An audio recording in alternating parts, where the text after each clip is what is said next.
Hello and welcome to the Symmetry Sessions podcast. I'm your host, Heather McPaul. Join me for in-depth, down-to-earth, and casual conversations about all things healthy, wealthy, and wise. We delve into topics related to therapy, mental health, relationships, business, and more with guests from all walks of life. And even though I am a professionally licensed counselor, this is just a show, and the information presented is just for informational, educational purposes only. It's definitely not meant to replace getting professional help from a doctor or a therapist. So please seek that help from a qualified healthcare professional if you need it. And if it is an emergency, please call 988 or other appropriate emergency services. I'm very excited to bring to you a variety of amazing guests and topics. So let's get started with today's episode. Welcome to the Symmetry Sessions.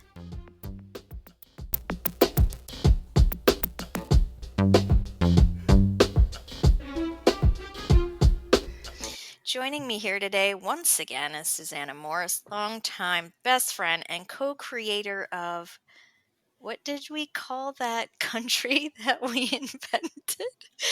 Oh my God. I don't remember. I don't either. It was just the other day, though, right? Where we were discussing this. Yeah. Okay. Anyway, our imagination, I don't know, land. Anyway. Imagination land. Sure. Imagination land.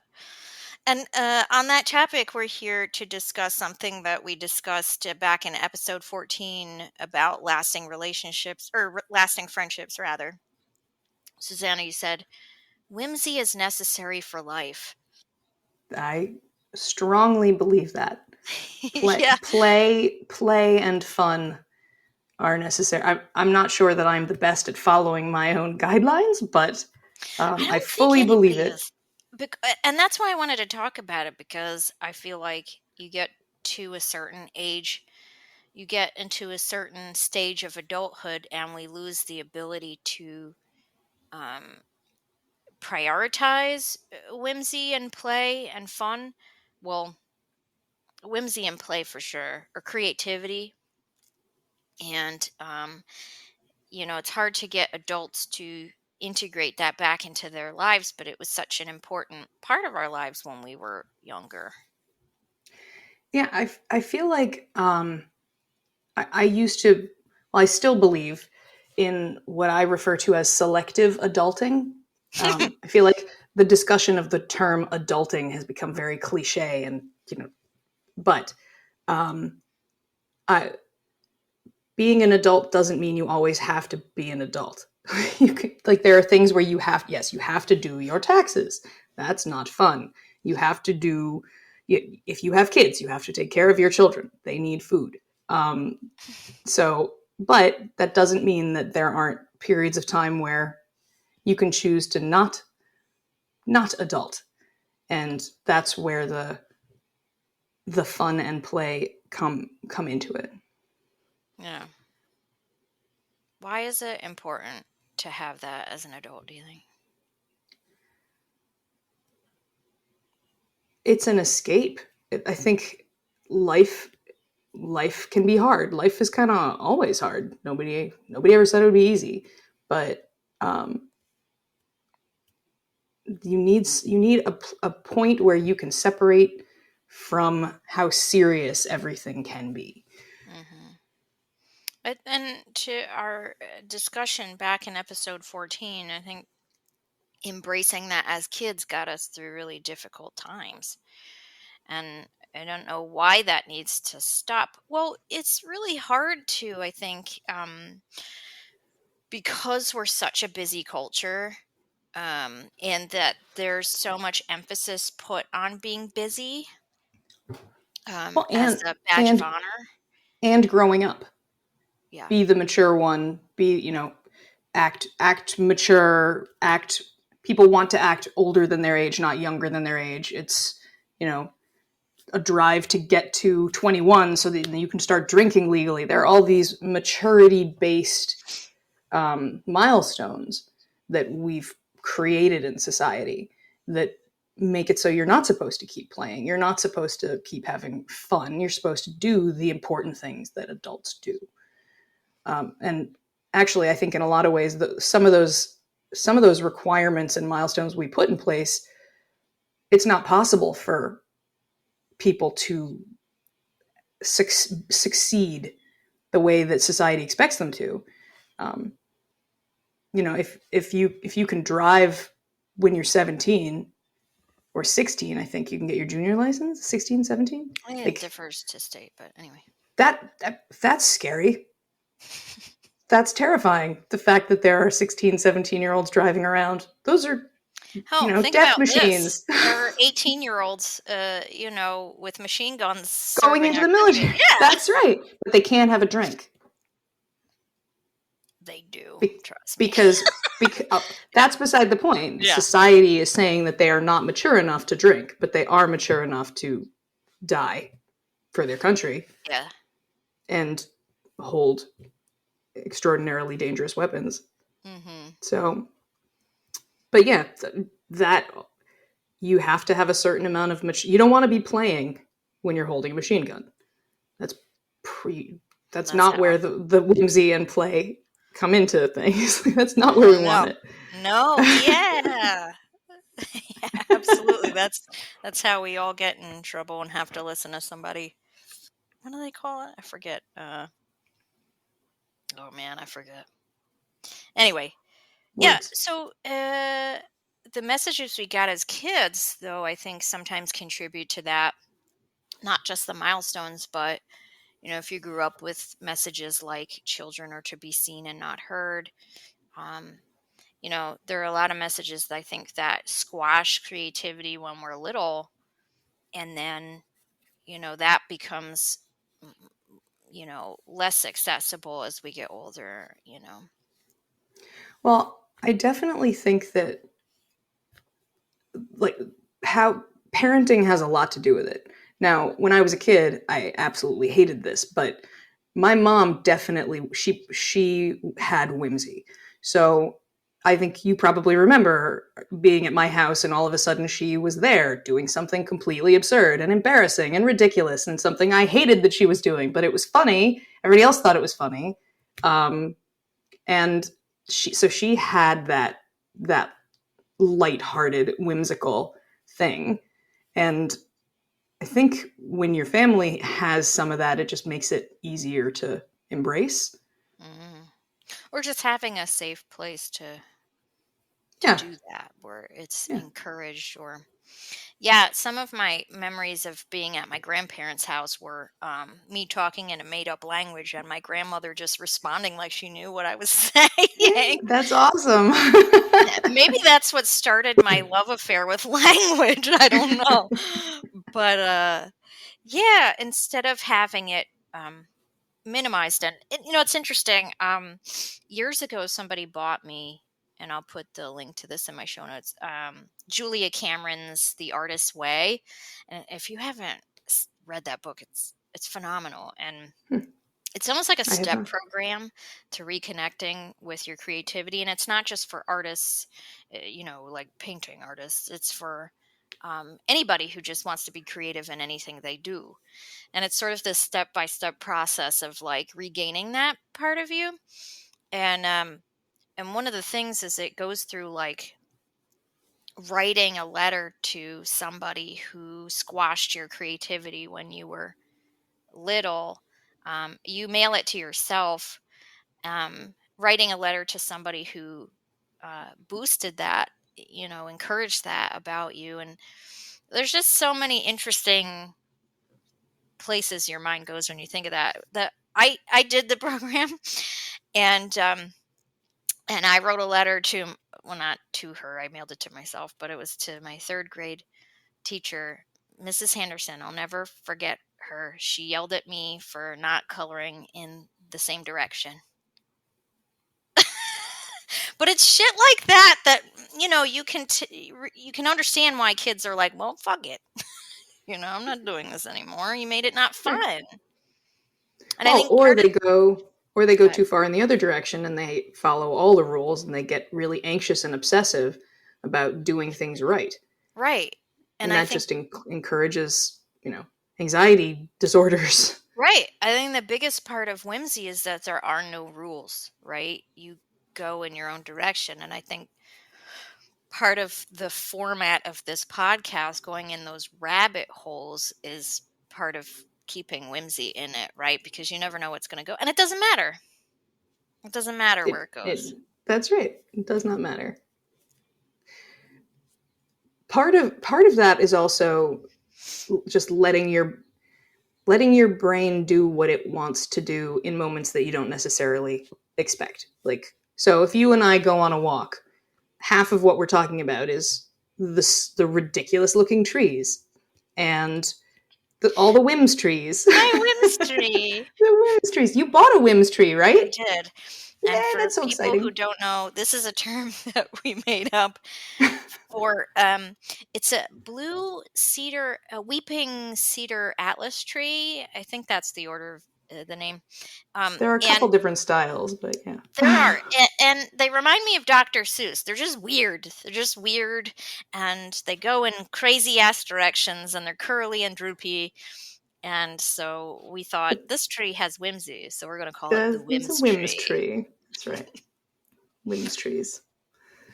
I do not have a whims tree, but I used to, my previous home was right across the street from a whims tree that looked like a guy boxing, who's like fists up, trying to fight with somebody.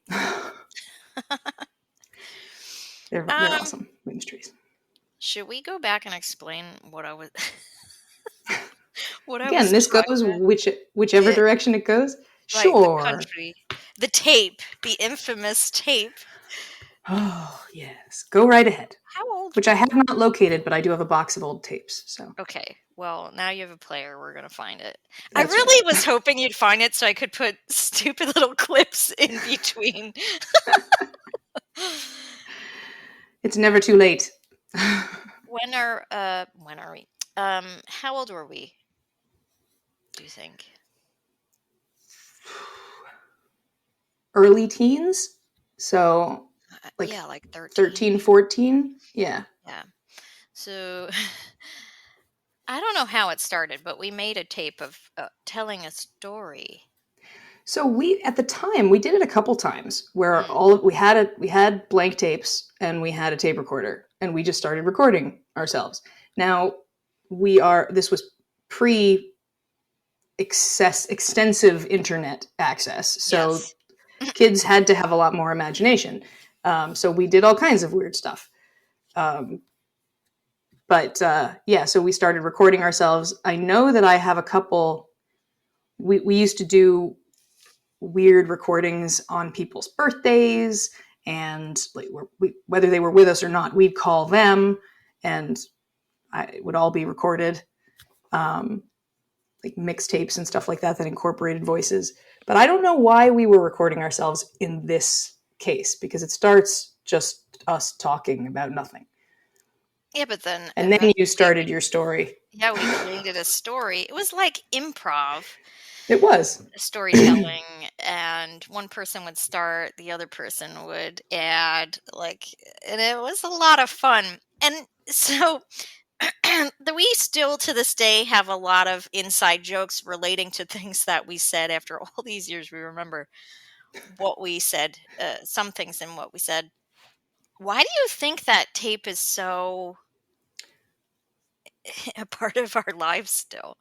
I don't know. I mean, there's plenty of stuff that we also talk about that wasn't on the tape, like all the stuff. So we used to draw elaborate maps, make up whole worlds, and draw maps and name all the places. We created a religion.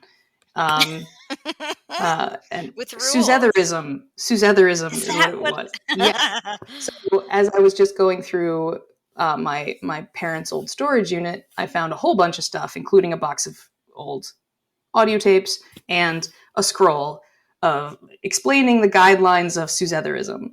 So yes, it talks about the various gods and goddesses, and we put it on a large piece of paper and then used pieces of bamboo that we found in the bamboo patch behind the house. And so it was like a real scroll, and we tied it with a ribbon. The ribbon has seen better days. And we just taped it on there, by the way. And the tape is once upon a time I was tape, and it's not really tape anymore. It's like ugly brown stuff. Maybe to your point, because this was before the internet, there's something, another layer of why people don't prioritize whimsy or play. We're so distracted by tech these days. And I think that maybe why it is so precious to us is because we were allowed to be bored and inventive and creative then is something that is harder to cultivate now. Well, so this is something that comes into life, adult life too. Innovation and invention and ideas come from having the free space to be bored and not have anything else weighing you down, not have distractions. It's kind of, in the business world, it's kind of backwards because everybody's busy all the time. So finding time to be innovative is hard because it does require free time, and nobody wants to say, yeah, I got lots of free time, because then you'll fill that up quick with other stuff that still needs to be done. And I think now when people have free time, they immediately tune out. They go to one of the various video apps, or which I don't have anything against them. I have a great time. I do. On TikTok and I love TikToks. Oh my goodness. I'm not. I mean, I watch the TikToks. No, I do not create. You should. when you're whimsy. Oh. I'm never aware enough of my whimsy to think of recording it. Although I did have a situation at work with one of my employees where I was absolutely whimsy and she was laughing, and I ended up telling her about you when we were kids, saying that when I was angry, it was really funny to be around me when I was angry, as long as I wasn't angry at you. Yeah. That was for the folks just tuning in episode 14, we mentioned whimsy is a term I made up for when Susanna's angry, because she's also really funny. There's a lot of kind of wild gesticulating and hopping around, and there's also laughing and a wonderful language, creative language usage that is brilliant and wonderful. And also, I was listening to episode 14 earlier this morning, and you're really good at voices. Huh. Thank you. And I noticed, and I thought about it. I was like, yeah, you do voices a lot. But it's always like totally right in the best moment for voices to be. Particularly of the British. They tend to be of some British, variation on the British theme, yes. But it's wonderful. And I guess they're so appropriate in so many situations. Well, it holds. It gives levity to situations often, Now so my immediate reaction would be to say something like, "Oh yeah, it's quiet," and I feel like I can't do that now because you're talking. No. Now I'm on the spot. I do think that the silly language. I mean, there was a article I was reading. I tell some of my clients about these things, and there was an article, and it was about kind of giving your. And I think we were talking about this last time I saw you. That sometimes you need like a safe word or a word to like snap out of those argument situations. Yes. And that in the article, this woman and her husband decided poop town was their word to signify they're getting into an argument. They need space to process and come back later to it. And oh no, we're going to poop town. And just what just the that automatically just, I mean, poop and farts diffuses. are always funny. So funny you mentioned that, because it was just Friday night Seth and I had a conversation about this. Because sometimes one party is feeling whimsical and the other is absolutely not. And I was dealing with some stuff, and he decided he was going to not allow me to deal with some stuff. And so he started shooting me with a water gun, and I was not pleased at all. I was busy. But after the fact, we had this conversation about, we couldn't remember what that term was. We were like, what was the one that Heather said? She said, I should find what the was the article thing? for you. I'll put it in the show notes. So we decided on a different one. Okay. Dick fingers. Oh my God. Do you know that every time I am breading something and it gets stuck on my fingers, immediately I'm like, oh no, dick fingers. So I absolutely feel like this is something that will work for us. Dick fingers is very memorable, and when things are just getting a little too intense and a little too real, saying something silly like that makes a big difference. And it isn't to avoid the conversation or difficult conversations, but sometimes in that moment we can't have those conversations. But even if you could, like, so in some cases, just getting people out of their state, their in that moment, is enough to make it so you can have that conversation without it being the intense, potentially argumentative conversation it could have ended up as. Right. This is actually something I'm very proud of myself for having done when I was a kid, because my dad and I used to have a lot of trouble. And he was kind of, he was wonderful, but he was unpredictable in what would piss him off. And except it was predictable that it would be me. I would be something I did would piss off my dad. This was probably in my late teens, early 20s. And we actually ended up in therapy together at some point. But I came up with the idea of the grumpkin. The grumpkin was like kind of like Superman, he is Superman and his alter ego is Clark Kent. For my dad, he was the grumpkin, but his alter ego was my dad. And so when he started getting a little bit a little testy, I'd ask, is it time for, are you grumpioning? Are we going towards the grumpkin now? And he always ended up laughing, and it always diffused the situation. Mm-hmm. In those situations, it usually wasn't an attempted conversation. It was a thing that had happened that had annoyed him. So it's not like we then were able to discuss it. It just wasn't necessary. Mm-hmm. It just calmed the arena. Yeah. In an internal family systems lens, like a therapeutic lens, we can't have adult conversations while we're blended with a defensive part of us. And so being able to find a way to shift out of that,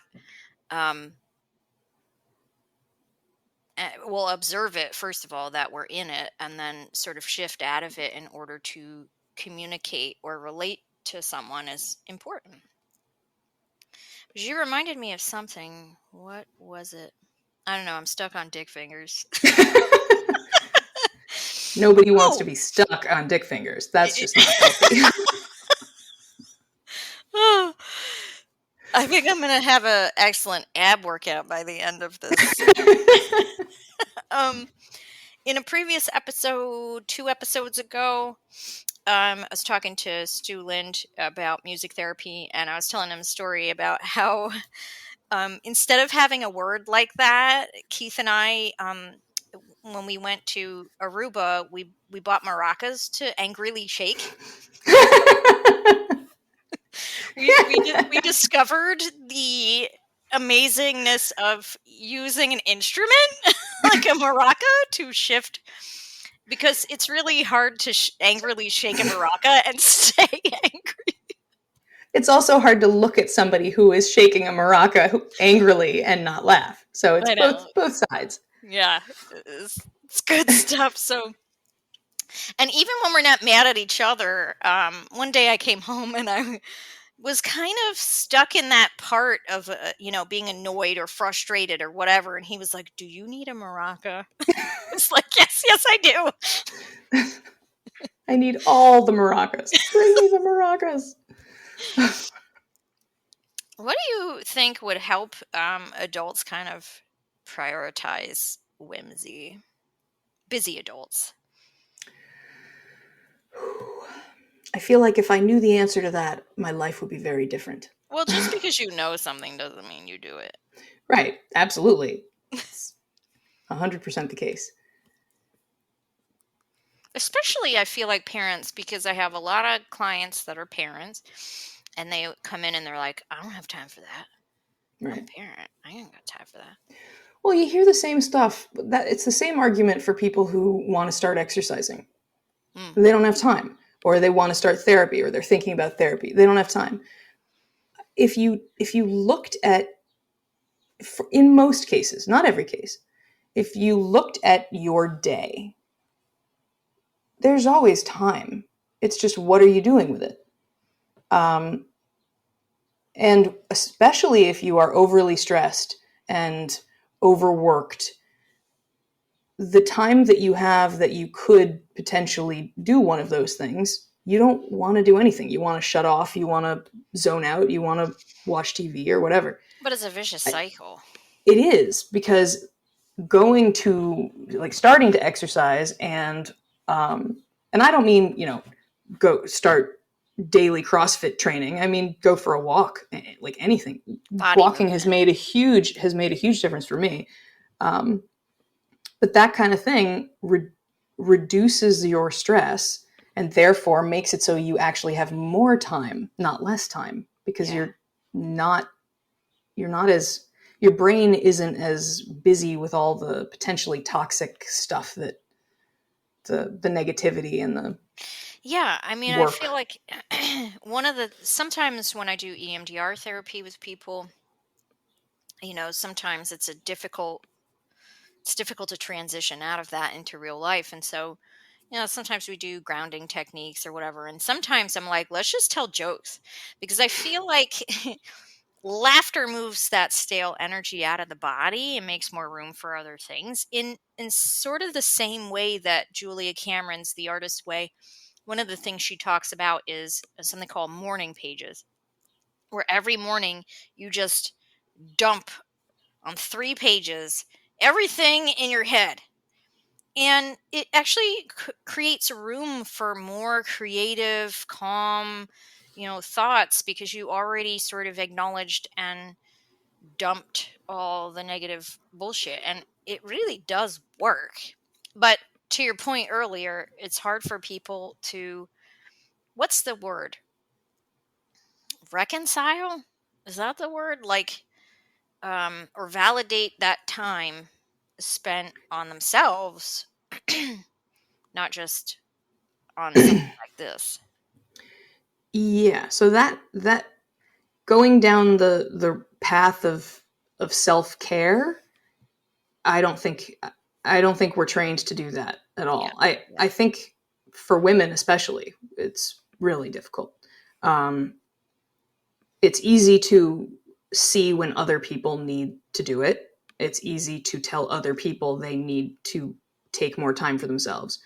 Um, Taking vacations. It's very easy to say, you have vacation time. They gave it to you for a reason. Use it. Take your vacations.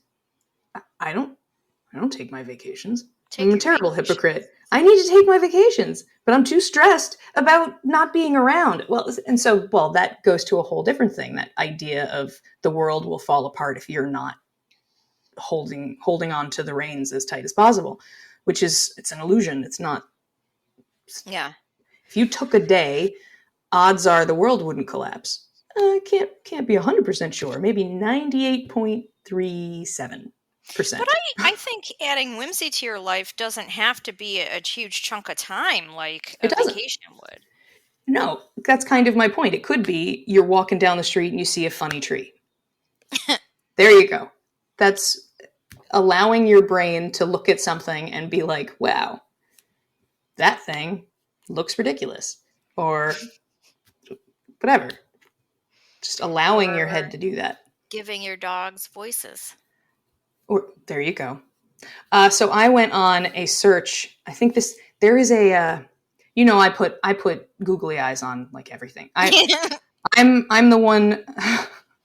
I'm the boss at work that sabotages people's offices with ridiculous toys and stupid things like weird little cat paws and squishy little animals that you can fling across the room and googly eyes. What there seems to be a lack of, and I feel like, Heather, there might be a market here, is ridiculous adhesive stick arms Oh, and legs. I love those videos where they put arms on Correct. animals. On chickens, especially. I love watching the chickens run around where they've got the ridiculous stick figure arms.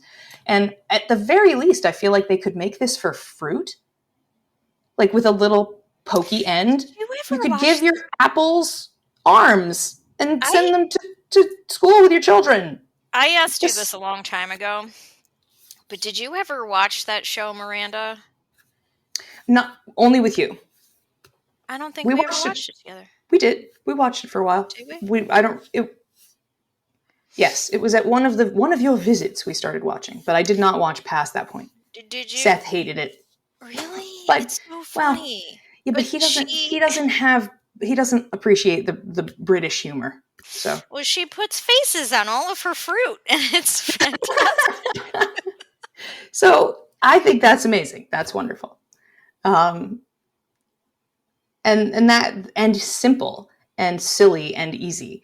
And actually, this is one of the things I get a kick out of in the recent video trends where people put googly eyes on their coffee and then blow through a straw and have you seen that with the foam? No.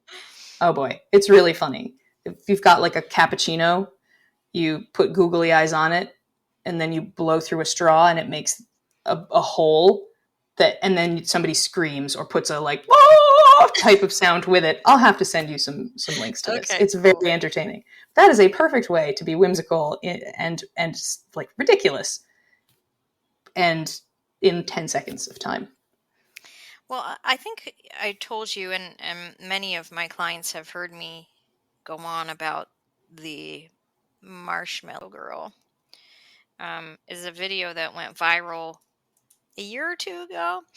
As a mother taping her young toddler, it says, "What do you want to be when you grow up?" And she says, "I want to be a marshmallow." And she goes, "You what?" And she goes, "I want to be a marshmallow." And she goes, "What would you do if you were a marshmallow?" And she goes, "I would just wobble around in joy." And I thought that is the best thing that I have ever heard, and we should all be aspiring to be wobbling around in joy because we have to find that marshmallow self, So kids have an ability to access whimsy in a way that, again, I think we train people out of it. And it's really a shame. I love having those conversations I remember talking to my nephew who's now 16. But when he was really little and I used to babysit him, he told me this whole crazy story about going to Salamander Island with his friend and how the teachers, they would drop him off, but they weren't allowed on the island. I mean, he went on and on about Salamander Island. He has no memory of this at all. But Salamander Island was not a real thing. He had so much clarity to the story. He knew all about Salamander Island because he was allowed to be that kind of creative. But I've also interacted with kids, and it could be parenting, it could be just personality, I've got no idea. But you'll say something and I remember this one little girl, I don't remember what I said to her, but she said, "That isn't real." And I was like, oh, okay, 5-year-old. I'm sorry that 5 years old, like really little kid who couldn't handle something that wasn't real, something that was made up. It's not real. That feels traumatic. When I was working at a zoo, it was always a lot more fun to work with the younger kids because they didn't have their parents' jaded, unhappy attitudes yet. And not all of the older kids did, obviously, but sometimes you'd have a kid who was just really difficult, and then you'd meet their parents, and you're like, okay. Okay, that makes a little bit more sense now. But the younger kids, they wanted to look and see and learn and do and explore and experiment, and they'd ask questions without, reservation or the construct that society puts on them. And sometimes that can be really bad. But mostly because there are things we deem appropriate and inappropriate, and that's a societal construct. So kids they've got the innocence. They don't have any malice behind what they're asking. They're just asking. Right. Yeah, and part of Julia Cameron's book thing is like, in order to heal that younger version of you that might have been stifled by some of those, whether it's parenting or whatever it is, or just our culture in general and the subcultures within it as well. Do you remember that video that went viral of the little baby, and he's just talking gibberish, and the dad next to him is like, "Oh yeah, that's what I thought." Yeah, Just love I that. do remember that. That was good. Well, so it's a dad really letting his kid be whatever the kid wants to be, not trying to understand, just letting the kid go. Let him do his thing. And even though they're not actually communicating, they are, and the kid just keeps going with it because it's connection. It really is, even if we're not really saying anything. I always got a crazy kick out of the videos you see of twins interacting, like babies. They are not speaking what we would consider to be an audible language, but they are obviously communicating, where one is responding to the other and one is laughing at what the other one is saying. But it's all in, baby speak. Yeah. I always got a huge kick out of that. Mm-hmm. Those are very cool. It's really hard to get adults to play. I know, I'm always doing some expressive arts therapy at work, and people will say, "Oh, that's a really cool idea," but actually taking the time out to set some time out to actually engage in the play. I think, when it comes to that, I think people are more likely to have their kids go to something like that than they are themselves. And I guess, again, that goes back to what we were saying about, well, that's for kids. I don't have to do that shit anymore. Well, so in some ways, I think it's okay. It's okay to kind of when you have kids, let the fact that it's okay for them to do it make it okay for you to do it, because you're doing it for them. If you get comfortable playing, then hopefully when the kid is no longer as playful, you'll still have some of the comfort of playing, because I think that's a lot of it. Like, we're trained to no longer think that's what you're supposed to do. And kids go to school from 7 to 3. They sit at a desk. The formative time of a child's life, generally speaking, although there has been some change to school technique, but I don't think all that much. You're sitting at a desk at a time when playing is exactly what you should be doing, not being forced to sit and listen to somebody who's probably really, really boring. I kind of wonder what that would do for the neurodivergent to be able to not have it so regimented in that, or have more play within that space because Like, their bodies want to be doing something else. well, I think there are like alternative learning schools that play with that idea. It's unfortunately when you're dealing with things like public schools, you're talking about so many kids and so many parents that it's hard. Everybody has to fit in a box, and people don't fit in that box. But it's hard to change a structure that's so well established Yeah, like that. that's a whole nother rabbit hole, the Yeah, education system. yeah. But Tis. how else do you think in your life whimsy shows up these days?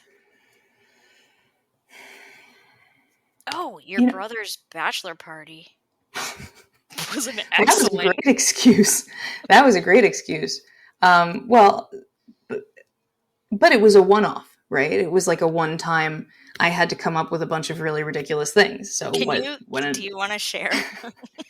Well, it was very extensive, but I think the most whimsical aspect of it is that I decided I knew that a group of friends of his were going. I was going to take everybody into the city in a limousine, but in addition to his friends, I decided he was going to have a massive stuffed animal with him, which I decided was a huge whale.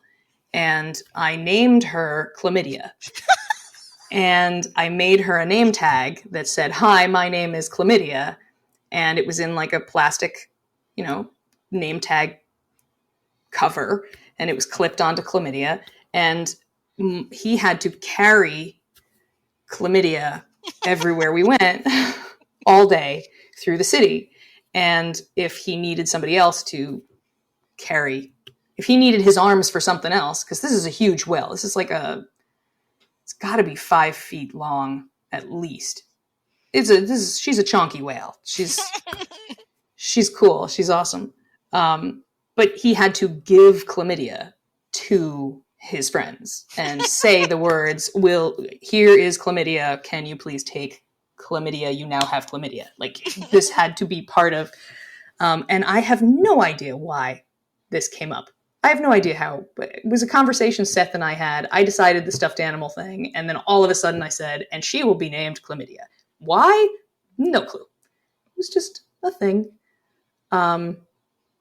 So in that moment, I had allowed my brain to have enough space to be silly. And it was hilarious. We've got some great pictures of Mike with chlamydia. Which, if you separate the definition of the word from it, is a lovely name. It has a ring. So coming up with pet names has always been something that there's a lot of whimsy involved with pet names. So I have my new kitten. There were like 30 names that she could have been. Chicory was the one that we landed on. But the process of coming up with a name is hilarious. That she was almost named Pocket, because I think that's freaking adorable. Pocket? What a great name for an animal.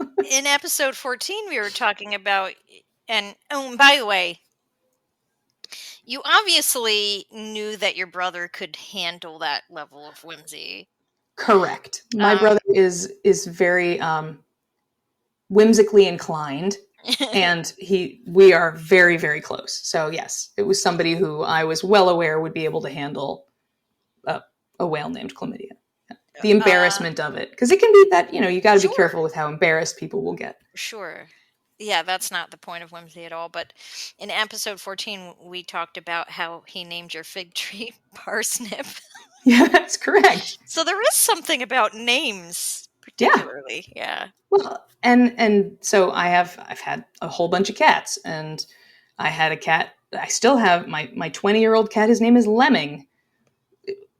I don't think there are very many people with a cat named Lemming. It's a pretty unusual name for a cat. Or Spetzel, which is a different cat, Spaz. So I think, and then every time you say that name, it brings a certain amount of fun into into the conversation. Yeah. So I used to, when we're kids, we name everything. I had every single stuffed animal I ever had a name. And in fact, going through the storage unit, I found one of them whose name was Turtle Fur William Tucker Turtle. And he was a turtle guy whose shell came off. And the name tag that I had long since removed, he was a Tucker turtle. But do you remember turtle furs were those like neck warmer things? Mm-hmm. So it seemed like Turtle Fur was a perfect name, and then Turtle Fur Tucker Turtle didn't work. So he needed a middle name, William. Obviously, William. Yeah, so sometimes it's throwing the ordinary into the non-ordinary that makes it whimsical. That's interesting. Well, so you can see that in all kinds of places. Back to like comedy acts and stuff like that. They call me Tim. We're in Delaware.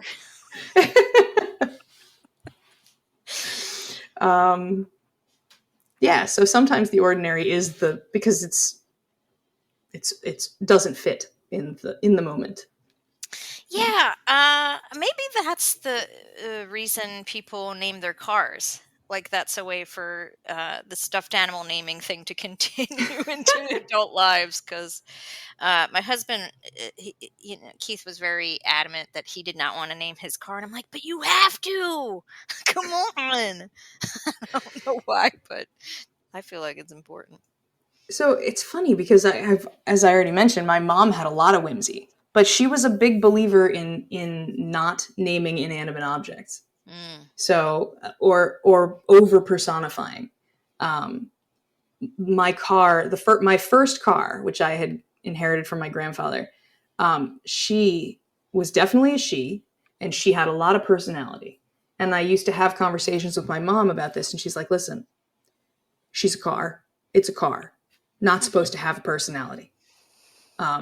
She said that I was creating this personality and that it wasn't like I was putting this on the car. She was wrong. she was absolutely wrong. Do you remember? We used to go around turns and the lights would all come on in the car. Do you remember this? I don't. It was that the purple either one? she was haunted. No, this was the white car, my very first car. And when I used to drive up to school, I would set the cruise control because back roads up to Vermont, and I would set it. I'd be on a 55 road. I'd set it to 60, something like that. And if I set my cruise control to 60, I'd be just going along at 60, and then all of a sudden I'd be going 80 in like 3 seconds flat. She would just be like, whew, and she didn't like 60. She just didn't. I assume it was right on a shift point in the car and blah, blah, blah. But the reality was, for the experience, is that I could not ever set it to 60 without fully embracing the fact that eventually in seconds we'd be going way faster. So I always had to set it lower. But yeah, personality. She had personality. Her name was Clarabelle. Clarabelle. That's Clarabelle. pretty. Clarabelle the cow. My car's name is Betty, like Betty Page. Betty? I was going to say Betty Boop. Betty Page. Betty is beat the fuck up. She might be getting traded in next year. Oh, no. I know. Well, one of my cars I named Pinball. I love that. Yes, well, so that is because I inherited that car from my grandmother, and she drove well into her way too old to drive years. And she practiced what I refer to as touch driving, which is you stop when you touch something. And that's not the way you're supposed to drive. So Pinball had little tiny dings in places I don't have any idea how they got there. No clue. I don't know what she hit. And it's not like she was speeding, crazy driver, but lots of little dings in the front bumper from going a little too far when parking, or weird little scuffs. So Pinball became that. She was a good car. She put up with a lot. What do you appreciate now or currently, that that are good examples of Whimsy? I think one that we can both appreciate is Eddie Izzard, and Absolutely. her comedy is very whimsical. Any other? Well, Willow, have you seen the show yet? I haven't watched it yet. I've I only have seen a not had a couple chance yet. episodes. But there's all kinds of things from our childhoods that I would say fit into the whimsical. But I also consider things the more recent, old now, but more recent movies like the Simon Pegg and Nick Frost movies like Hot Fuzz. Yeah. So much whimsy. They're into, like, just Shaun of the Dead was one of my favorite movies of all time, and it's a horror movie. It was the first example of it that I had ever experienced of an intentionally comedic, successful horror movie. It had jump scares, it had grossness, it was a zombie movie, but it was also intentionally a comedy. It wasn't a comedy because it was bad. It was a comedy because it was a good, well done comedy. And it's so whimsical. The ridiculous, silly things that they do, it's full of whimsy. And Hot Fuzz is similarly so. It's just So, brilliant. Yeah. very brilliant. Things that you laugh at because they're fun, not because they're, I don't know. There's different types of laughter, different things that it's a levity. There's a levity to it. Yeah. I was watching American Auto. Have you seen this show? No. I watch it on Peacock, so it's probably on like NBC or something like that. But it's this really silly TV show about these people who work for an automotive company. And the CEO and like all these people that work for her. It's kind of like Superstore, if you've ever seen Superstore. Oh my God, Susanna, these are great whimsical stories. But the other day I was watching an episode and I laughed so hard at this stupid part. I don't know why. It was like the guy's face and the delivery and the stupidity of it. And I could not stop laughing and I had food in my mouth like it was a dangerous situation. But it reminded me of this really amazing moment when I was a kid where we were on a family vacation with my grandfather and grandmother, and we were in Maine. And it was like right before Hurricane Bob came and we all had to get evacuated. But we were watching, oh my God, I just lost it. We were watching Naked Gun or something like that. I think it was like Naked Gun or one of those movies. I have to look up what it was. It was something along those lines. And anyway, there was a scene. You know how stupid those movies are. Well, there was a scene where like the guy goes, "Cover me," because they're about to engage in like firefight, and a guy takes a blanket and throws it on him. Yes. And my grandfather could not stop laughing. But it was like that level of silliness that like I think just brings such good joy into our lives because the world can be so serious. I think it's absolutely important that we find, that those pockets of hilarity. Yeah. So I have a very distinct memory of the first time, kind of might be the only time I ever saw my dad really just lose it in laughter. I introduced him to Lewis Black, the comedian, and my father, being a overweight Jewish man, listening to Lewis Black, who does a whole bunch of stuff about being an overweight middle-aged Jewish man, my dad was practically on the floor, and it just seeing other people have those moments is that it's contagious. That the sense of that pleasure that somebody else is experiencing is so contagious. And I'm pretty sure that science will back me up here. I believe that laughter has a physiological impact on the body, and it the chemicals that are produced from laughter change your moods. There's sure. all kinds of things that can be impacted by having a little bit of laughter in your And it's world. contagious. They did a whole That's study right. where a random guy goes to a bus stop or a train stop or whatever and just starts laughing, and eventually everybody starts Everyone's laughing around him. laughing. We don't even know why we're laughing, but that's the best part. That's the best. I think that's great. That's wonderful. So It's the silliness.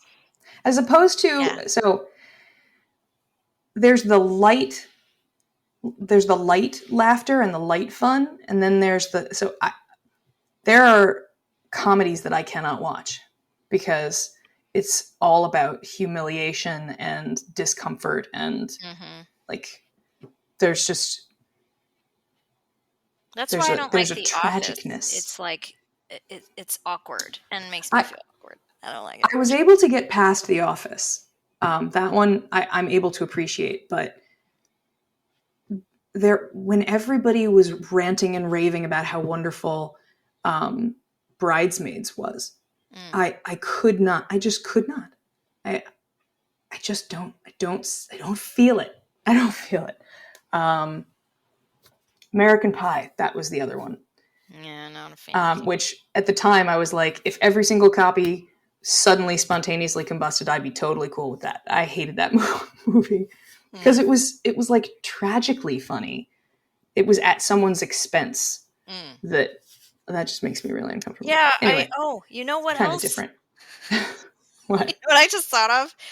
Well, you and I tend to like British humor a lot. Yes. And do you remember when we were in your sister's old room, which became your room? But I think it was your sister's room at the time, and we were watching Blackadder. Oh my God, Blackadder! So good, so good. That was, just that sort of what do you call it? That British style of delivery. Like, what am I trying to think of? The suspicious-looking sausages in a scarlet pimpernel sauce. I feel like somebody referenced that not too long ago on the internet, and I was like, "Oh my God!" No, what's the British movies? Oh, what am I trying to think of? With the guy in the armor, he gets his arm cut off, and it didn't hurt. Oh, it's just a flesh wound. Yes. Monty Python. Monty Python, yes. So that's what I was quoting earlier when I said, they call me Tim? That's from Monty Python. And I believe John Cleese was the person who said it, and he actually said in the moment, when interviewed about it, he couldn't remember the name that he was supposed to say. So he just pulled out, and it's like this hugely crazy iconic one because line. Again, it's like putting the ordinary in an absolutely bonkers situation. Sometimes also just adding a question mark to the end of something can make all the difference. So it was just the fact, if he had said, they call me Tim, it would have been entertaining, but not nearly as funny as having that. Is it though? Is it?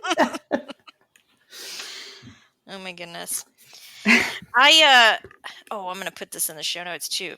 I always kind of encourage people to try to access humor in different ways, because when we are in distress, when we are, stuck in something, sometimes that is a great way to transition into other things.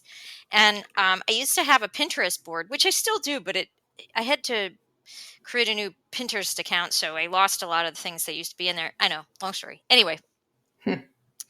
And I have this whole like humor thing, and there's like two things in there right now. One is shit Italian moms say. And if you haven't watched this video, there's two of them. There's a part one and part two. They are, and I feel like you probably appreciate it more if you come from an Italian American family, because it's like, it's pretty fucking accurate and it's hilarious. And then I have epic rap battles of history. I have the Bob Ross versus Pablo is it Picasso? Picasso. Yeah. Yeah. And it is the best. I could watch it 100 times in a row. It is so freaking funny to me. I love epic rap battles. It's so good. So good.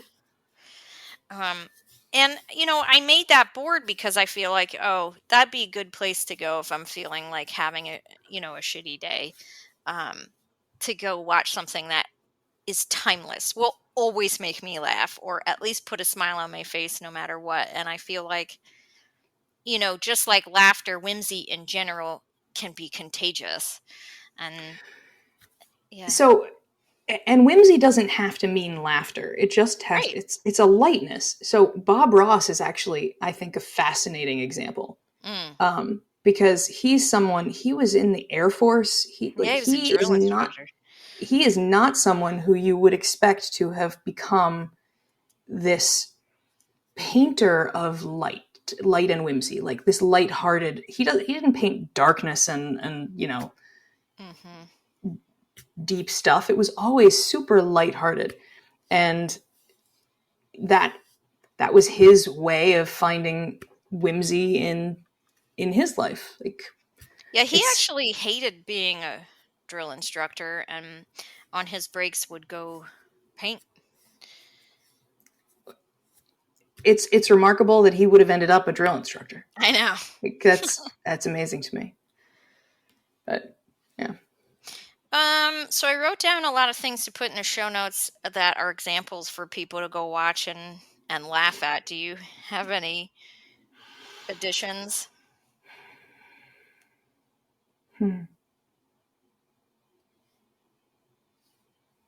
There's offhand, I'm not thinking of anything. But of course, I know that there's tons of stuff.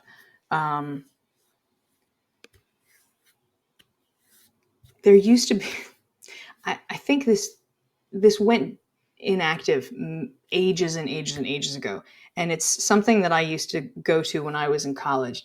There was a website called Fuck You Penguin.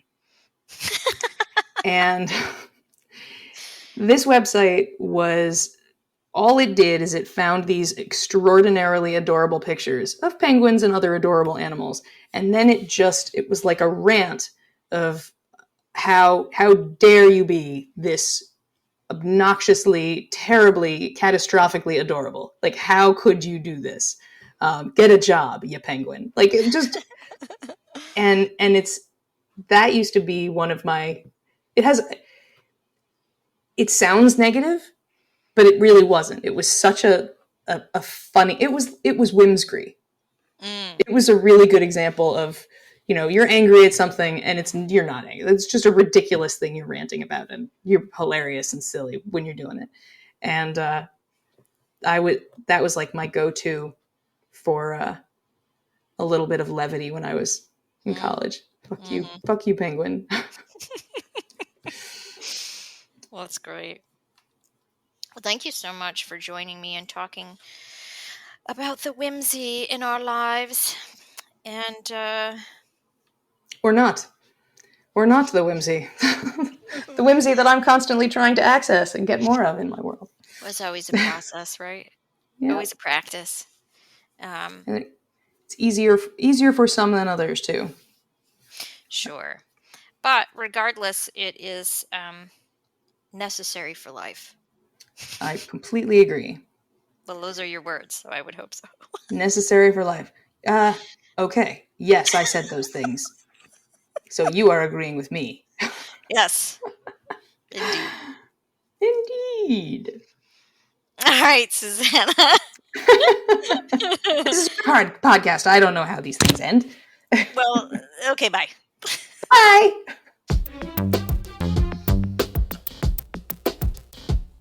Thanks for tuning in. I hope you enjoyed the show.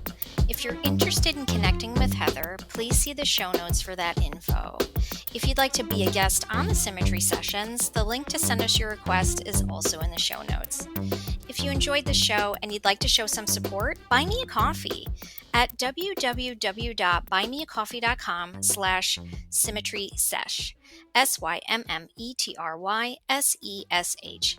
You can make a small donation to help keep the episodes coming. When you buy me a coffee, you're supporting small business professionals and podcasters.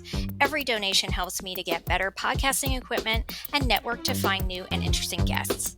Don't miss an episode. The Symmetry Sessions launches every first Friday of the month, so make sure you subscribe wherever you listen to podcasts.